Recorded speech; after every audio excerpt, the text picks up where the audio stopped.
लासलगाव कृषी उत्पन्न बाजार समितीसह नाशिक जिल्ह्यातील बाजार समित्यांमध्ये कांद्याला आज रोजी मिळणाऱ्या बाजारभावातून शेतकऱ्यांचं उत्पादन खर्चही निघत नसल्याची जी बाब समोर आलेली आहेत. आपल्यासोबत काही शेतकरी बोलण्यासाठी आहेत. मलाही सांगा भाऊ, तुम्ही आज लासलगाव बाजार समितीत कांदे विक्रीला आला आहे. तुम्हाला काय बाजारभाव मिळाला आणि याच्यातून परवडतंय का? तर काय 700 आणि 800 रुपये जाऊ राहिले कांदे. त्याच्यात काही परवडतही नाही. 70-80 हजार रुपये खर्च होतो. त्याच्यात मालही निघत नाही. त्याच्यात काही परवडतही नाही. कमीत कमी अनुदान हे तरी दिले पाहिजे. 1500 रुपये तरी दिले पाहिजे कमीत कमी. तेव्हा 2000 पडल. एकंदरीत पाहता आज रोजी जो बाजारभाव मिळतोय तर त्याच्यातून तुम्हाला परवडतं का आणि पुढचं पिकाचं नियोजन कसं करणार? नाही ना, काहीच परवडत नाही. तर पुढच्या पिकाला आता हे 700 आणि 800 रुपये भाव गेल्यावर पुढचं पीक कसं काय उभं करायचं? आता मल्चिंगचे, पेपरचे, याचे तंबाटे लावायचे, त्याचे ₹1.5 ₹1.40 रोप होतं. आता ते ₹1.70 ₹80 झालं. ते कसं काय उभं करायचं? 70-80 हजार रुपये तर एकरी खर्च आला.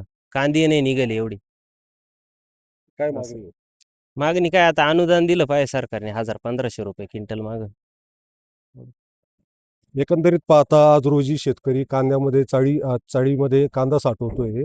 त्याची काय परिस्थिती आणि आज या बाजारभावातून तुम्हाला परवडतंय का? यावेळेस कांदे चाळी भरल्यानंतर आता पूर्णपणे कांदा सडलेला आहे. तो कांदा परत मार्केटला आणून बी परत आता भाव नाही त्या कांद्याला. शासनाकडे एकच मागणी आहे का 1000 ते 1500 रुपये अनुदान हे द्यावं. एकंदरीत पाहता आज रोजी जो कांदा काढला जातोय तर तो त्याची टिकवण क्षमता कमी झालेली आहे आणि पुढच्या पिकासाठी किमान 1000 ते 1500 रुपये कांद्याला अनुदान द्यावं अशी मागणी शेतकऱ्यांसह महाराष्ट्र राज्य कांदा उत्पादक संघटनेने सुद्धा केलेली आहे. त्याच्यामुळे आता केंद्र आणि राज्य सरकार या मागणीकडे कशा पद्धतीने पाहतं याकडे आता शेतकऱ्यांच्या नजरा लागल्या आहेत. उमेश पारिक, TV9 मराठी, लासलगाव, नाशिक.